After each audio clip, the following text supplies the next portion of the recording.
Hello, kidney warriors. James here from Dadvice TV, your online kidney health coach, and this is the latest episode of Dadvice TV Live.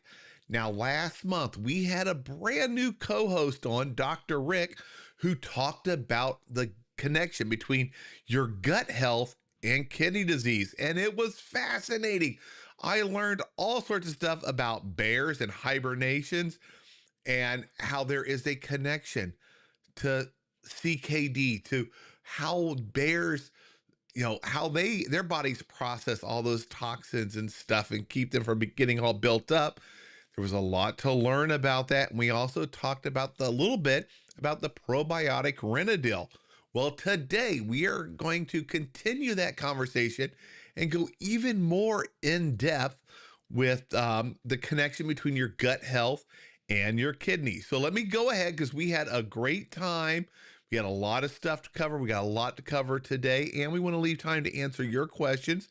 So make sure and put your questions in the comments. Hey there, Seaberg. Great to see you here on our live connection. Put your questions in there, and we'll try to get to them throughout the show, and we'll definitely save time at the end for questions. So let me bring on my co-host.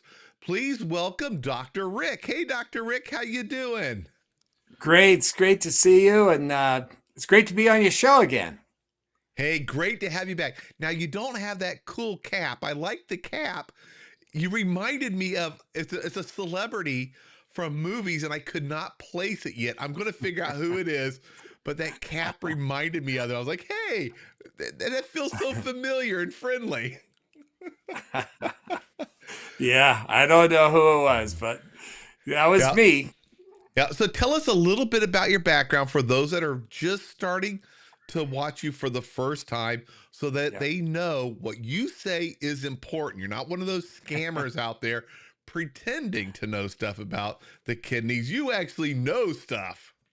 Yeah, no, I'm a professor of medicine and of kidney disease, and I trained in nephrology or kidney disease at the University of Washington. I was actually the last fellow of Balding Scribner, the guy that started dialysis as a main mechanism to help people with kidney failure. And I've been studying kidney disease all my career, and I've been doing research as well as clinical work, as well as teaching. So I moved from the University of Washington. I was the chief of kidney disease at Baylor, and then I went to Gainesville, where I was the Gatorade professor. And Gatorade was invented by a kidney doctor at the University of Florida. And then most recently, I've been at the University of Colorado, and I just recently retired, but I'm still very active. I edit our textbook in kidney disease, and I've been taking care of kidney patients all my life. Well, since medical school. Yeah. Well, not when I was a kid. Not when I was a kid. Well, great to have you here, Dr. Rick. Now, for those that didn't see last month's episode, or maybe they've kind of forgotten a little bit about it, what is the gut microbiome? Because that's going to be the core of what we talk about today. Yeah, so we have amigos that live inside us, and we have millions and actually trillions of bacteria that live in our gut. And so whenever we eat, the food passes into the stomach where it's very acidic there. There's not many bacteria that live there. There's maybe a few. And then it passes into the small bowel, and the food gets progressively digested. But by the time it gets in the small bowel, there's actually some bacteria living there. And when it gets to the large bowel, there's a large number of bacteria. And there are many different types, and they're good bacteria and they're bad bacteria. And so we have all these organisms living in our gut. Now, for years, the focus with bacteria in the gut was really they aren't doing much. We thought they weren't doing much except maybe causing problems when we would get infections like diarrhea. And like if you went traveling and you got this traveler's diarrhea, that was due to a particular bacteria that overgrew, that was contaminated the food that we ate, and then and then overgrew in our gut and caused inflammation and diarrhea. And there are, different kinds of infections like Shigella and E. coli 0157, the Jack in the Box epidemic. These are due to bacteria in the gut that are bad guys. And there's the most famous is cholera, the infection in the 1800s that could kill thousands because it caused massive fluid loss and diarrhea that people could die from it. So originally we thought of bacteria in the gut as, you know what, we have to live with it, but it's not going to cause us a problem. It's unless we get one of these infections, and then maybe let's see, probably about 30 years ago, people began to realize that these bacteria aren't just sitting there eating the food that we eat, but they're producing things, and some of those things get absorbed, and they are degrading things, and sometimes they degrade things that are good for us, and sometimes they degrade things that are bad for us. And there was this really interesting paper that came out maybe 25 years ago where they showed that people who are overweight tend to have a type of bacteria, and people who are skinny tend to have a different kind of bacteria. Mm. And this guy, scientist, actually transplanted bacteria. These were in lab mice, but he transplanted bacteria from the fat mice into the lean mice, and the lean mice started gaining weight, suggesting that the bacteria were actually playing a role in obesity.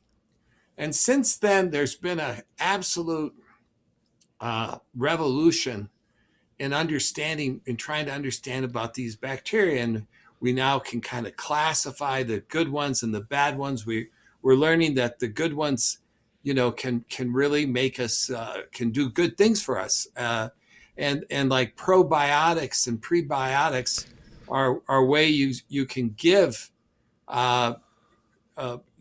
bacteria to people, good bacteria to people, or foods for the bacteria that can for the good bacteria. So there's all this realization, like yogurt, for example, Mm-hmm. contains lactobacillus, and lactobacillus is a bacteria that happens to be quite good. It produces a lot of good things. And so, and people will use this to help make them feel better. It can make make their bowels regular. And then also it may actually have positive effects on the body. Now, what's happened in the world of kidney disease is in the kidney disease, we're focusing on the urine. We're not focusing on the stool. We're not Right. focusing on the gut. We're focusing on what the kidneys do, and the kidneys clean our blood, and the kidneys get rid of waste.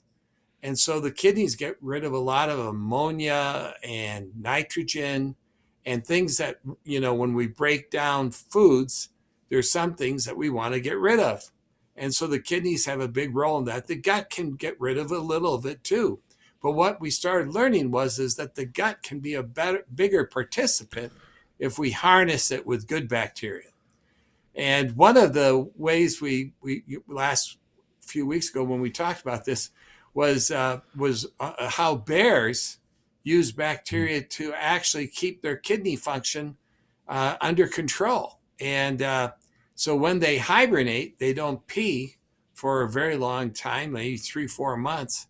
And so during that time, they would be in full-blown kidney failure, and you would think that would be very, very bad. But they're able to degrade their urea in their gut. So their urea actually goes down when they hibernate, even though their kidneys aren't really excreting anything. So, the bear was like this wake-up call that, hey, the gut might actually provide some real benefit to people with kidney disease.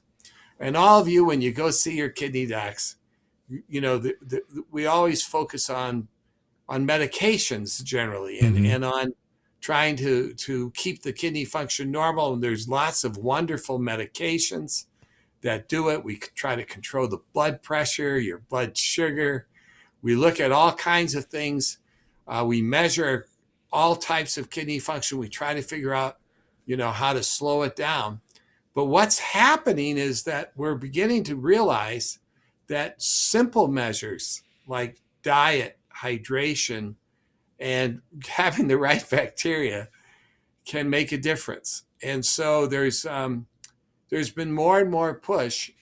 And I know many of you have kidney disease. When you see your docs, I'd be curious to know how many of them, talk to you about your diet and how much water you're drinking, and talk about ways to be healthy, independent of medication. Most people with chronic kidney disease do need medicines, but you can do a lot of good for yourself by just eating right and hydrating well, and these new focusing on the gut is a new way to try to also improve your overall health. Yeah, So and as a that's a kidney, long answer. yeah, but as a kidney patient, I want to do everything I can to give me the slightest little edge to slow down the progression of kidney disease, to hopefully put the brakes on, delay the need for dialysis, because that's where I don't want to get to. I don't want to end up on dialysis.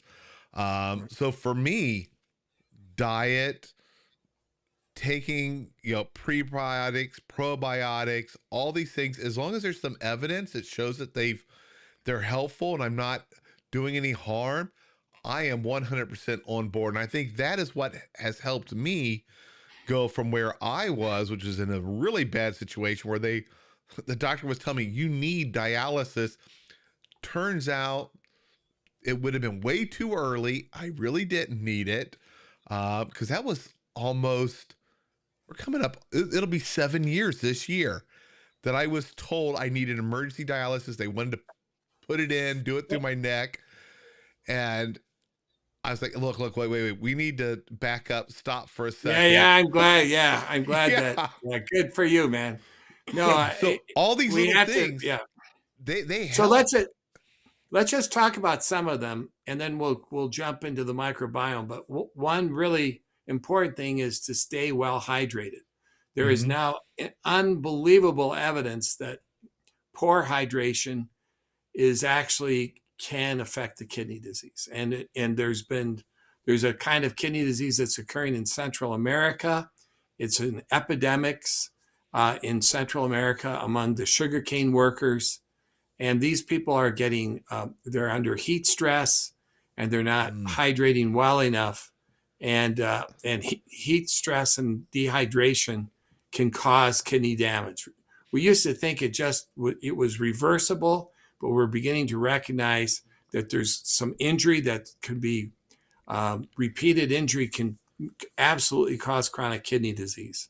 And so the goal should be to drink about 8 glasses of water a day, 6 to 8 glasses. You want to drink about 2 liters to 2.5, 3 liters a day. And that absolutely will have some benefit.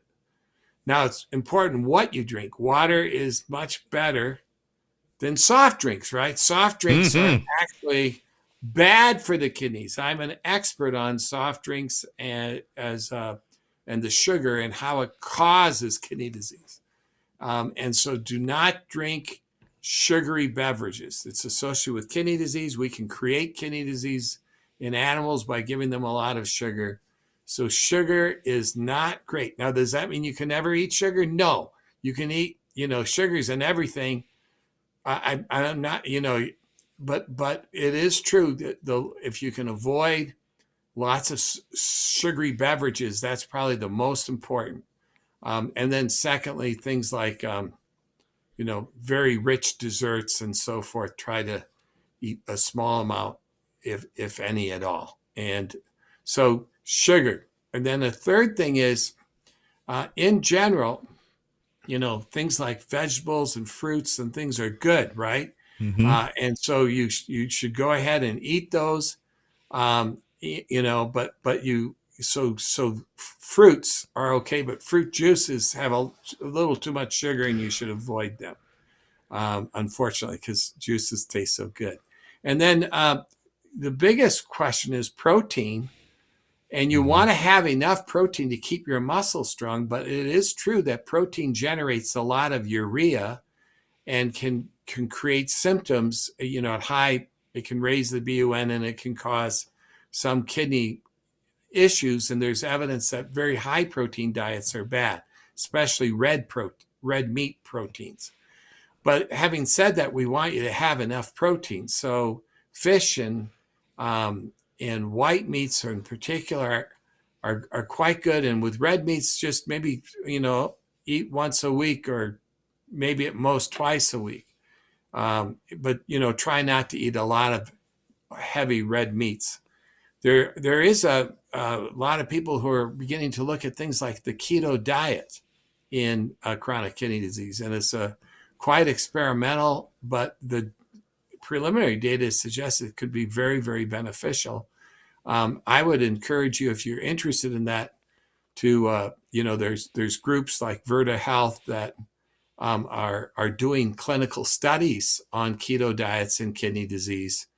And I think that is the way to do it if you want to, because that way you'll be monitored and everything will be looked at carefully. But it's a very promising area. So we've talked about diet and exercise, obviously, and health. But what about the microbiome? Yeah, exactly. And how can probiotics help kidney patients by, feeding or seeding our microbiome with the good bacteria? Yes. So maybe what we could do, if you like, we could put up a few of those slides, Yeah. Let and me and we bring those over. because they sort of, I have like 5 slides. Don't worry, I'm not going to show anything really sophisticated that's difficult to This is understand. like going back to college, except it's Yeah, free. yeah, I'm I don't not have to gonna. pay. Not. I promise not to show anything that is molecular or has a Western blot. So, this is just sort of one of the first things that people realized when they began to study the gut microbiome, is they started characterizing the gut microbiome in different diseases. Like if you have heart disease, or if you have obesity, or if you're diabetic. And it turns out that there's a kind of a characteristic types of bacteria that like these different conditions. And the bad news is that chronic kidney disease tends to have unhealthy bacteria in the gut. So as I mentioned, there's this bacteria called lactobacillus. It's the very common in like yogurts and stuff like that. Yeah, there he is. Yep. We got a lot of lactobacillus in us, and it's a very healthy bacteria, and it actually can generate a lot of stuff that's very good for us, and as can bifidobacteria.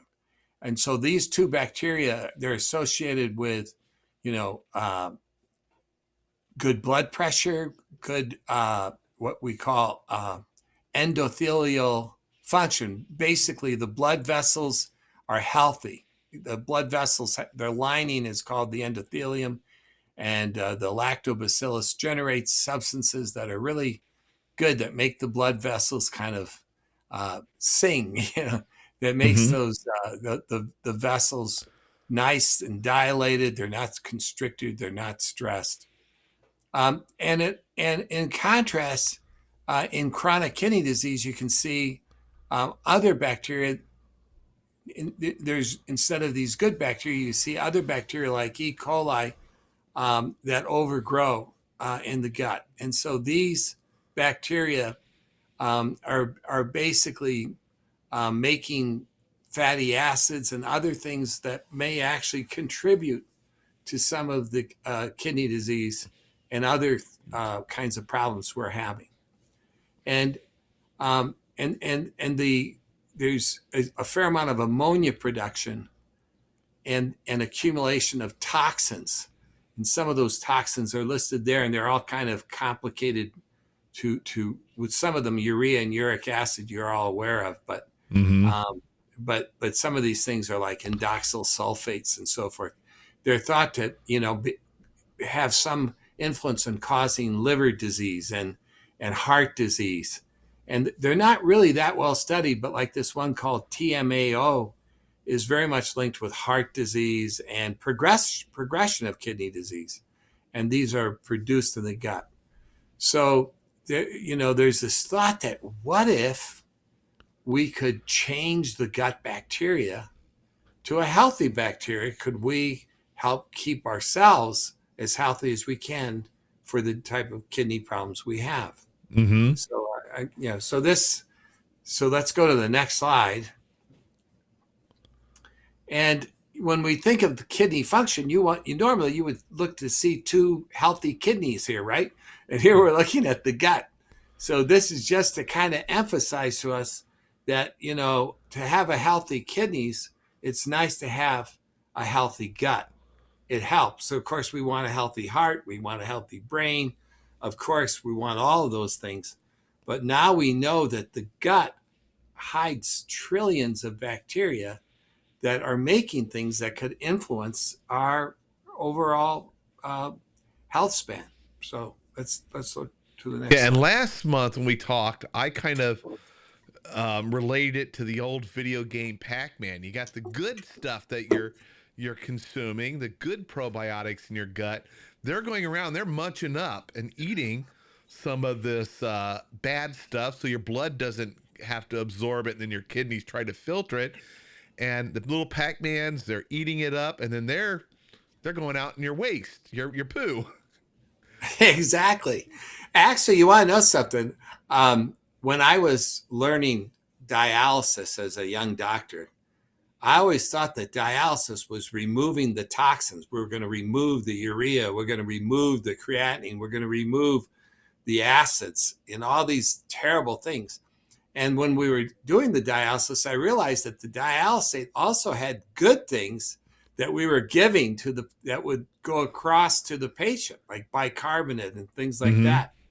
And so it was a two-way street with dialysis. And as when I was in medical school, we were thinking dialysis was just to get rid of the bad things, but you can give good things in it too. So anyway, so the gut is just the same way. It's like there's all these little Pac-Man bacteria that are eating things, and some of them eat good things and some of them eat bad things. And we want them to eat the bad things so that they get rid of them for us. Mm-hmm. And so if you look, we commonly say that the gut has two main modes of action. So one thing the gut microbiome, which is the bacteria, can do is they can keep the intestinal lining healthy.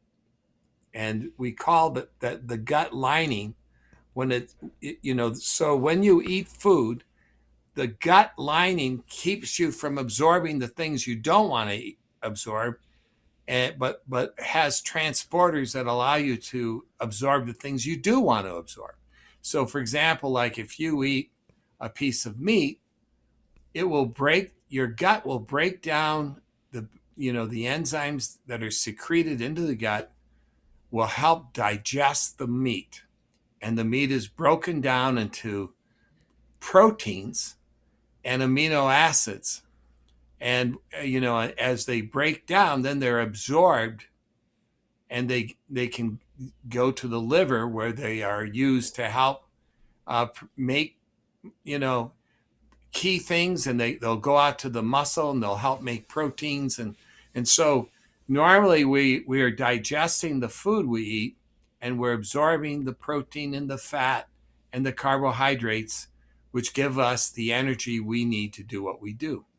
But there are other things in the food we eat too, and like peanuts, for example, carry certain proteins we don't want to absorb, because if we do, we can develop an allergic reaction to them, and then we can have a very serious allergic reaction to peanuts. And it turns out that allergies to, these anaphylactic allergies to shrimp and so forth are because we get a leaky gut and we absorb some of these proteins and things that we're not supposed to, and it triggers that allergic reaction. So it's now becoming increasingly recognized that we want to keep that gut healthy. We don't want it to be leaky. And if the gut is leaky, even things like from bacteria, like the bacteria can make stuff that can cause what we call sepsis, where you have high Oh, fevers and your blood pressure craters, and it's a terrible thing. And yeah. and the bacteria carry this stuff called endotoxin. And when that endotoxin gets into the blood, it's inflammatory. It causes all kinds of hemodynamic problems where your blood pressure gets unstable, and that happens when there's a leaky gut. So, so if you have a leaky gut for different reasons, what you want to do is you want to improve it, and this is one of the key things that good bacteria can do. So if you have a good microbiome, or if you receive some kind of probiotic or something that can help, you can block that leaky gut. So this is one of the main benefits of trying to change the bacteria in your gut, is to prevent the leaky gut. Um, and so they call it a leaky gut because the barrier breaks down and you absorb things. Yeah, and that So has so many more benefits than just helping those with CKD.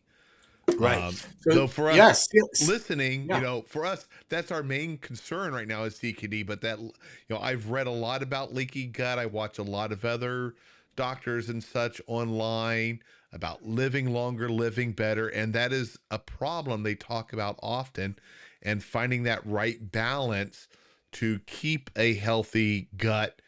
And yeah, it's something that is fairly new to so many doctors out there. yeah, yeah. This disease called celiac disease and gluten sensitivity. You'll see all these gluten-free foods because a lot of people can't tolerate glutens. You get into trouble with glutens by having a leaky gut. That gets the glutens into the blood, and then you develop these reactions. So, like, leaky gut is also associated with a disease called Crohn's disease, which is a Mhm. terrible disease, and so having a healthy gut helps prevent that. But a leaky gut is also seen with chronic kidney disease, and in chronic kidney disease, the gut lining often doesn't work as well as it should, and these bad bacteria in the gut are causing this very low levels of endotoxemia, of endotoxin getting into the blood, which you can detect at molecular levels. I mean, it's a very low grade leak, but it's maybe playing a role in some inflammation that people with chronic kidney disease develop. Okay, and then the microbiome can also so the microbiome can keep the gut healthy. This is one of the benefits of a healthy microbiome. And another thing they can do is they can remove toxins. Um, so there's some toxins that circulate in the blood and go into the gut. One of them is called uric acid. Hmm. And uric acid, when it builds up, causes the disease gout, where you get this really painful arthritis. And some gut microbiome can degrade uric acid. So you can actually, we've done studies in animals where we can lower uric acid by giving them healthy healthy bacteria, of which lactobacillus is one of them. And also the microbiome can generate healthy products. And there's one called betaine, which the microbiome can produce, which seems to have very healthy effects on things like blocking oxidative stress. So the first thing is the microbiome can affect what's going on in the gut by getting rid of bad things and producing good things. But the other side of the coin is that the microbiome can actually have a little bit of a dialysis function where it removes the kidney toxins that accumulate with kidney failure, like urea, like Yep. creatinine. And so it may actually help the kidneys get rid of the toxins that the kidney is having trouble getting rid of. So this opens the door for the microbiome having a new role, or an unrecognized but beneficial role in the kidney. Yeah, maybe go to the next slide. There's not too many Yeah. of these. Yeah, so here's the wonderful thing. The bear, when he's not, we already talked about this, but when the bear hibernates, its kidney function gets bad, and its creatinine does go up when it's hibernating. But the bacteria in the gut will degrade the urea, which is called BUN, blood urea nitrogen is what it stands for. And it Mm-hmm. can degrade that urea. So the gut microbiome of the bear is doing good things for the bear when it's hibernating. Next slide. And also it will make this thing called betaine. So the hibernating bears can make this very healthy product, whereas in people with chronic kidney disease aren't making much of it. But the people with chronic kidney disease are making a large amount of TMAO, which is the bad guy being made in the gut. But the hibernating bears get rid of it. So it's kind of an interesting thing. We have not really harnessed this kind of new way of looking at kidney disease, and so it's only been in recent years that people have kind of realized that the gut microbiome might be able to do some good things for us. Next slide. Yeah, and just to reinforce what you were saying, the bears are hibernating. Their kidneys are not doing as much as they normally would. They're pretty much Right. almost shut Right. off, but their gut is doing some of that function that they would have expected their kidneys to do, which is helping them while they're hibernating. That's Yeah. fascinating. No, yes. Now, one thing about hibernation is we've done these studies. Those studies we just showed came from my research group, and we're at they actually. I just wanted to show you this so that is a little bit of entertainment here. This But is not a this is not someone who crawled in and got eaten, was it? no, but what we do is so we do these studies in bears in northern Sweden, and we don't hurt any bears. So there's no but it is true that we have to anesthetize them, and then we'll take a blood sample and so forth, maybe even test their poop for for what kind of bacteria they have. But the bears are fine. But the dangerous part is a hibernating bear only lowers its body temperature a little bit, so they can wake up really quick. So when Ooh. my friends go up to study them, they'll have they've already put a GPS in them so they can find the den. But then they have to go into the den and they have to kind of anesthetize them before the bear wakes up, because they can absolutely wake up and charge. So the way they do this, that you can see the bear sleeping on the left, but the way Yep. they do this is you tie a rope around the foot, and the guy goes in head first with his little, and that's to anesthetize the bear. But if the bear wakes up, he'll yell, and you have to pull him out fast, like really fast. Yeah, So real fast. yeah, real fast. Anyway, next slide is shows my collaborator Peter is in the next one. And this is during the summer. There's no bear in there, so Peter's just playing here to show what it's like, what we do. But anyway, to move forward, um, so there's a company called Kibo, and I don't, I'm consulting for them right now because I got very interested in them because their leader was a microbiologist, Rangan, who set the goal to try to develop a bacteria probiotic that he could give that could create a healthy microbiome in people with kidney disease. And I met him maybe 15 years ago when he was really first starting to do this. And he actually made a number of kinds of bacteria that I tried out in animal models of kidney disease, and they made the animals healthier, and their kidney disease was less. And so I realized that that this is something that could potentially be beneficial. And what happened was Rangan, who is the name of this molecular biologist and microbiologist, I should say, he actually made a probiotic for humans called Renadyl, and they actually do market this, and many people are taking them. Me included. There you go. Anyway, and the bacteria seem to be good. They degrade urea and uric acid when you mix the bacteria with the uric acid or urea or creatinine in a test tube.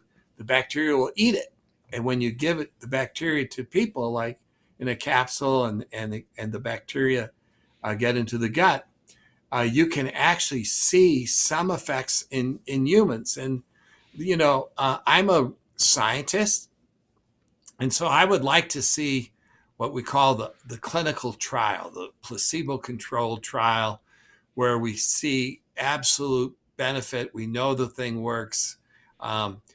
But what's happened is there was an attempt to do one of these big clinical trials, but it got aborted halfway through because of trouble with not having enough funds.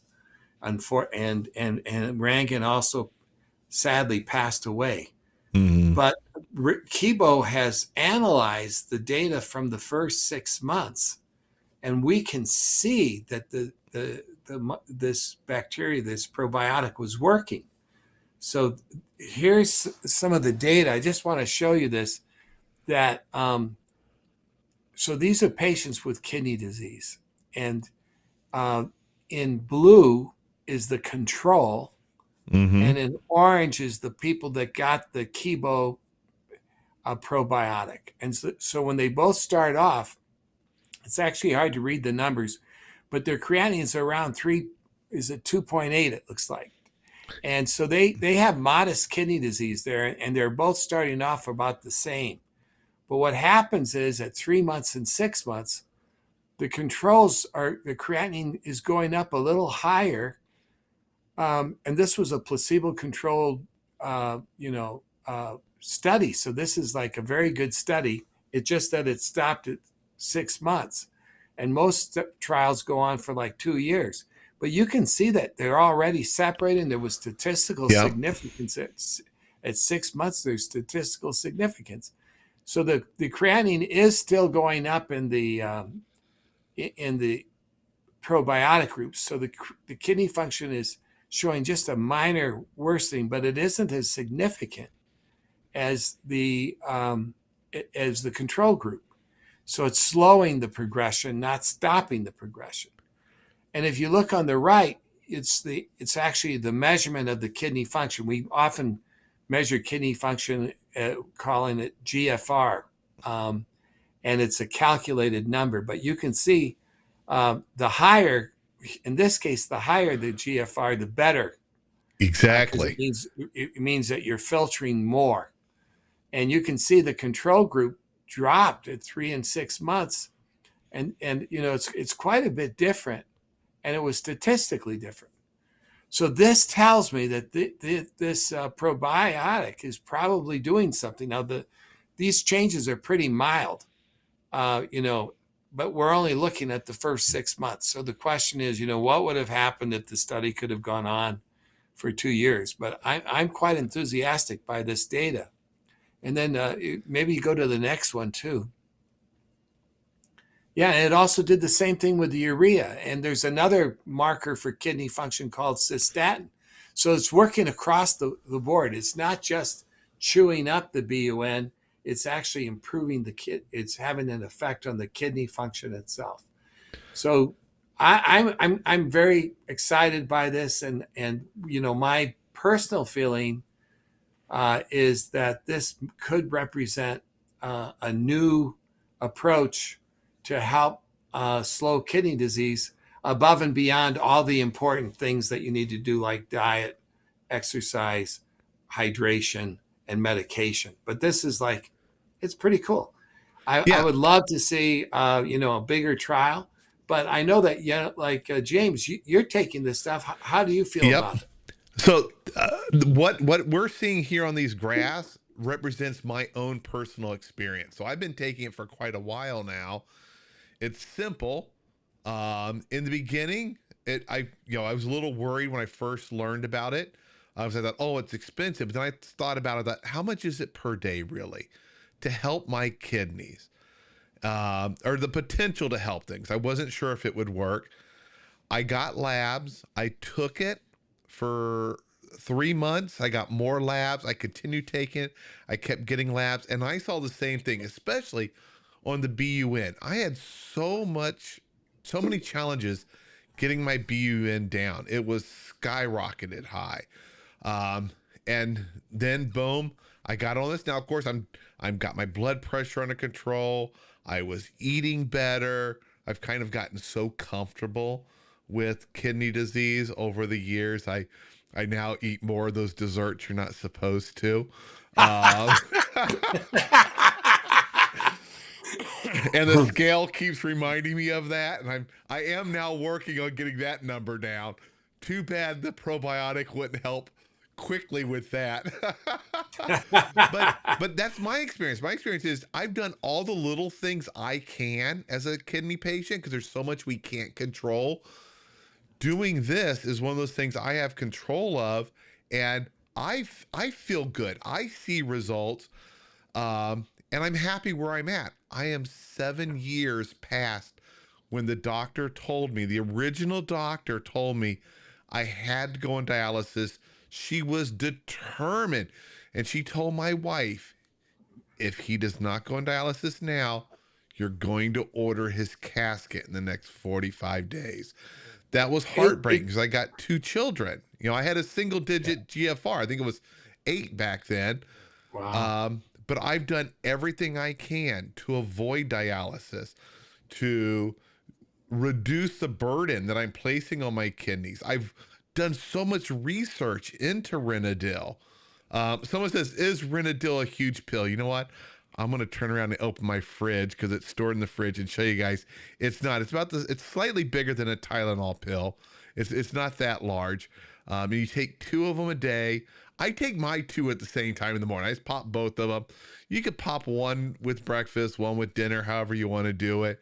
In the beginning, I got a little gas, a little toot here and there as my body was getting used to it and making all the good stuff in there to eat all the bad stuff.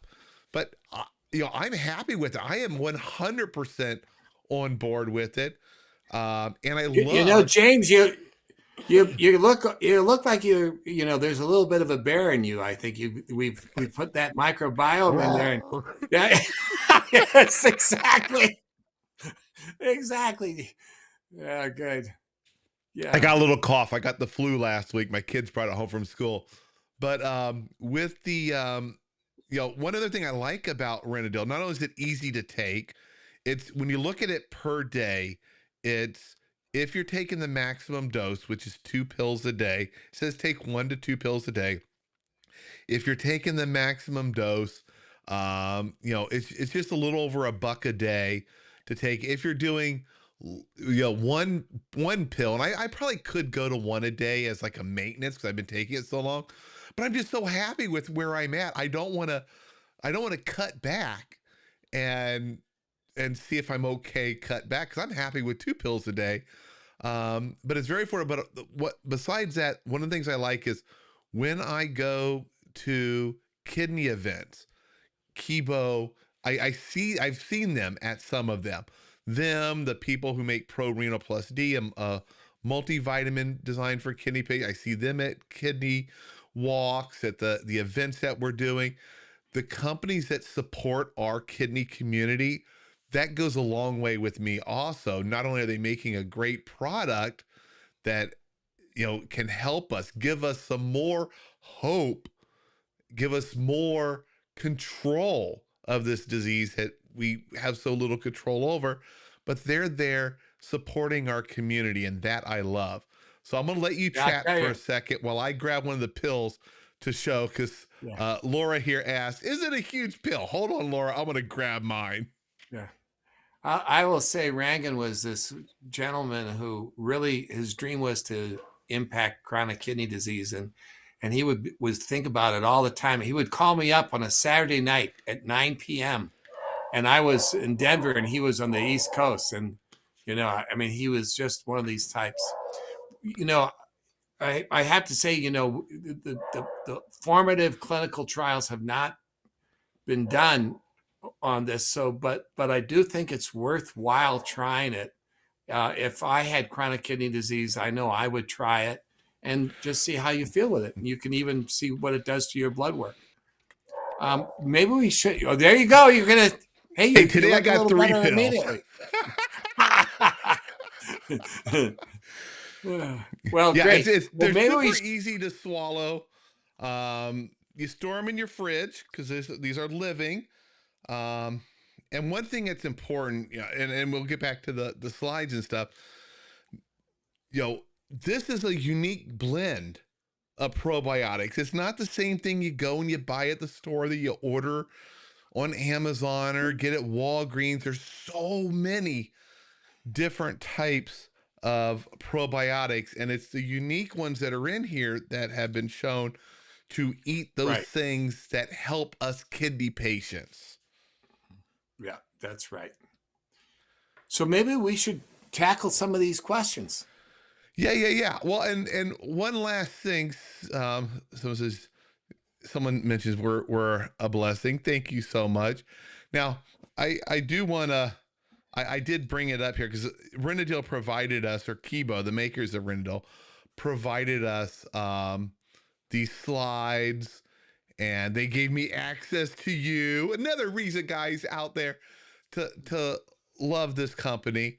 Not only do they support us, but I was like, hey, can I get some doctors, some actual, I need some smart people to help us kidney patients some more, to add to our library of free support that we get. And they're like, sure thing, James, we're gonna get you a bunch. And they've been so helpful. So I do want to just mention anyone who, if you are interested, and I don't want to turn this into an ad for Renadyl, but it is one of only 2 supplements that I take. I take a bunch of medications that my doctors prescribe for me. This was recommended to me first by a renal dietitian, and my nephrologist was familiar with it. And I've been taking it since the beginning, which is fantastic. But this is their website, renadyl.com. They did, of course, you guys know, I asked them, hey, can we get a discount code for all the Dadvice TV people? And they were like, yes, certainly. And let me bring it up here on the screen for you guys. I think this is it. Yeah, there it is.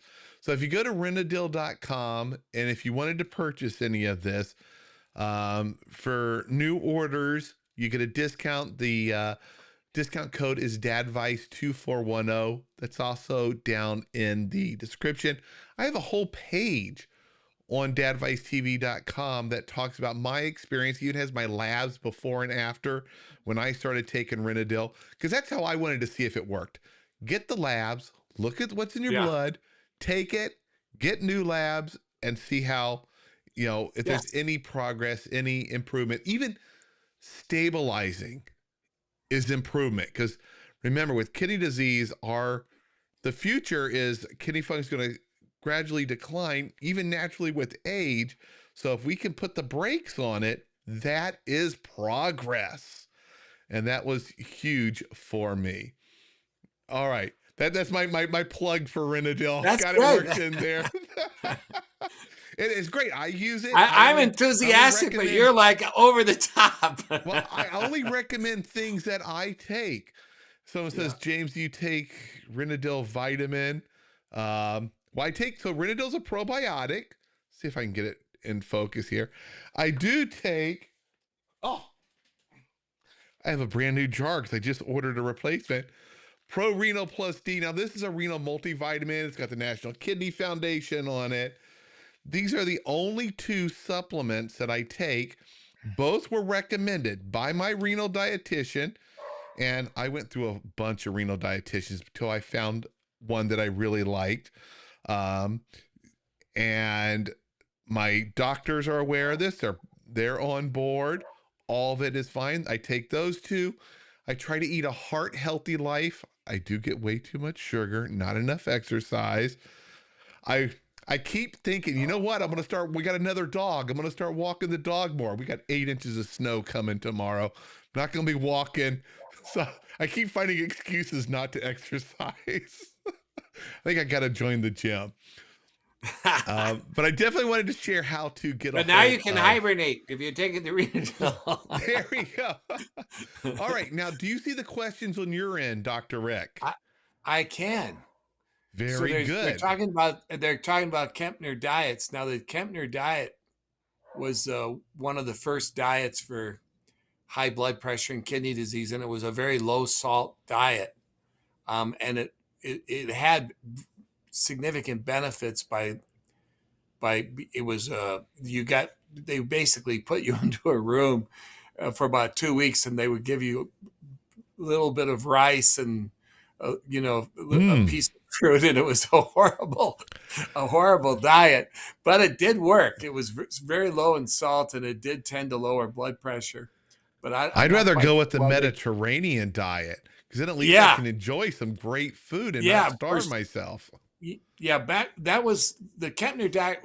Kempner was at Duke, and this was in the 1940s, and they didn't have blood pressure medicines. So this was one of the first ways to treat high blood pressure, because up to about 1930, they started realizing salt was important, and the Kempner diet was this drastic low salt diet. But yeah, we can do much better than the Kempner diet today. The Mediterranean diet is a great diet. Um, it is important to restrict salt and sugar, as you have chronic kidney disease. And so, what else? What other questions here? Um, yeah, you always Deb have did to watch mention the she just potassium and received phosphate. Deb mentioned she just received her Renadyl and can't wait to see the results. Stick with it, Deb. Take your 2 pills a day. Give it 3 months. Take your labs. Let us know. Deb, you're a regular here, so I'm going to write Yeah, your name down and I'm going to ask her about it in a few months. See how she's doing. yeah, that's great. Now you were just saying something about phosphorus.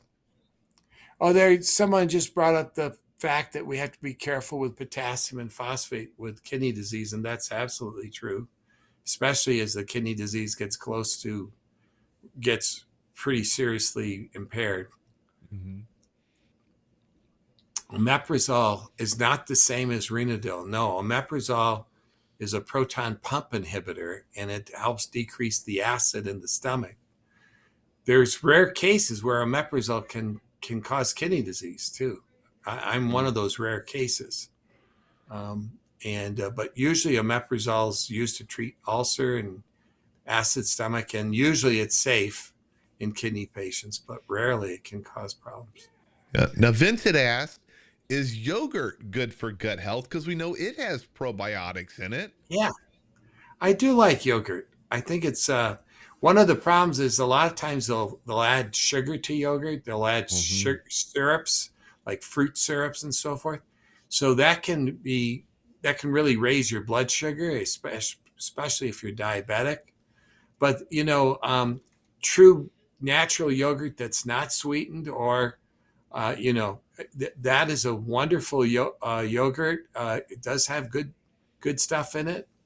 There's a yogurt that's zero sugar yogurt from Chobani that has allulose in it. It's a low calorie sugar that seems to be healthy. So that's a good choice for Mm-hmm. a yogurt. But Here's a question. as you point out, it's not like tailoring the bacteria for Renadil. I mean, Right. Rangan would take all the different bacteria and says, "Oh, I'm going to get the creatinine here. This one gets the urea. This one gets the uric acid." So he was a little bit more, um, you know, uh, uh, intense in his trying to find all the different ways to lower the kidney or to improve the kidney. Yep. Now, Blue Car Road Tripper asks, would a kidney transplant patient benefit from taking Renadyl? Oh, it's a good question. I would love to know. I don't know the answer, but kidney transplant patients usually have some degree of kidney impairment. They're on a lot of medications. They are in and out of the hospital. And I would think that it probably, or clinics, I would think having a healthy bacteria in the gut would be a very, very good thing for the transplant patient. And Renadyl is aimed at trying to help the kidney. So my gut feeling, how you like that? My Yeah. gut feeling is that it would be good, but I don't know of any clinical trials in renal transplant patients. But it would be, yeah, I think it would be worthy of trying it out. Yeah, I'm not a doctor, but if it was me, I would take it just for the potential that it could help. And I want that transplanted kidney to give me as many miles as possible before needing to Yeah. replace it with another one. Yes, absolutely. Now, someone said, is the 8 glasses of water a day for any stage? Yeah. Um, well, it is true that you probably, if your kidney function is really, really low, you could retain some water, and it's probably worthwhile to talk to your kidney specialist about how much fluid you can drink. Typically, when you don't make any urine at all, we have to be careful. We want you to have to be well hydrated, but we don't want you to be overhydrated, because that can cause problems with breathing and it can cause problems with blood pressure. So in the dialysis patient, the 8 glasses of water a day probably is not a good idea. But if you have chronic kidney disease, most patients with chronic kidney disease handle water fine. In fact, they often have trouble concentrating their urine because the kidneys have been damaged with chronic kidney disease. And so if you get dehydrated, you can get really dehydrated if you have chronic kidney disease, because your kidneys can't hold on to water as well. So this general rule of 6 to 8 glasses of water a day, like eight ounce or 6 12 ounce, that kind of thing is a good general rule. And what I recommend is to drink a glass of water with each meal. And then, if you have a snack or something like that, drink a glass of water with that. And that's a good way to ensure that you get a fair amount of water during the day. Yeah, and for anyone who's out there thinking, oh, it's hard to drink that much water a day, believe me, that was me. This one right here, and like halfway, it's 52 ounces. I drink about 3 of these a day throughout the day. I drink a lot of water. It's not clear because I put in frozen cherries. I buy frozen cherries in a bag, much more affordable.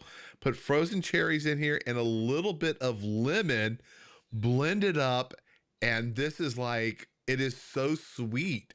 It's like something I would have gotten back in the day at Sonic or something as a, one of those high sugar drinks without putting in tons of sugar. I'm using natural fruit, and frozen black cherries have been great. And then I Great. keep it really, really cold, and that makes it so easy to drink. Oh, that's wonderful. Yeah. So yeah, staying hydrated is really important. We've done a lot of animal studies and also clinical studies showing benefits of hydration in patients with kidney disease. Now, if someone eats a whole food plant-based diet like Donette here, would a probiotic still be helpful for them? And I'm going to guess the answer is yes, because at least with Renadyl, you're getting specific bacteria that goes after the things that we kidney patients have problems with. Yeah, I don't know the answer. I think what you're saying, James, makes sense to me, but I do not know the answer. Plant-based diets tend to be quite healthy, but there are some Like sugar is actually plant-based. And so Yeah, yes. there are people who are vegetarian who end up eating a lot of sugar and bread and stuff like this that can, or wheat and so forth that may have some issues. But I would say in general, a plant-based diet is pretty healthy. Cool. All right. Well, it is now 8 o'clock, and the hour has flown by so quick. You know, we got lots of information. So for everyone out there, this was our part two, talking about the importance of gut health and the connection between gut health and kidney disease. And there are things you can do if you keep your gut healthy to help, hopefully slow down the progression of your kidney disease. And we talked a lot about Renadyl, which is one of only two supplements that I take. It is a probiotic designed specifically for kidney patients. I see someone, I want to answer one quick question. Someone's asking, um, Blue Car, who mentioned about his kidney transplant. First, congratulations, Blue Car. 40 years with his transplanted Wow, kidney. Unbelievable. He asked me that about is True Lemon. fantastic. Yeah, he asked me about True Lemon, which is something else I put into my water. Um, and I told him, I said, buy it from Walmart. Walmart by far has the best price for True Lemon. We all want to save money. So I just wanted to plug that in there for him real quick, but mention that 40 years. Fantastic. Can you, okay. Anyway, and I see he's one of our Canadian friends up north. Yay. I want to thank you again for being here. This has been fantastic. And I will be back next week with Dr. Rowe. Next Tuesday, we're going to be talking about the latest things, the latest treatments. We're talking about the pig kidney transplants. We're talking about what is up with stem cells. Is there anything there? Is that something you just need to stop thinking about? He'll be here next week talking about all sorts of stuff. You can learn more about Dr. Rick right over here. There's that QR code right there on the screen that'll take you to a landing page created for him. And Blue Car Road Tipper just corrected me. It is a she. Well, sorry about that, Miss Blue Car Road Tripper. I'm a green car road tripper. Oh yeah. All right. Thank you so much, everybody, for joining, and I'll see you all in the next video. Bye, everyone. Bye.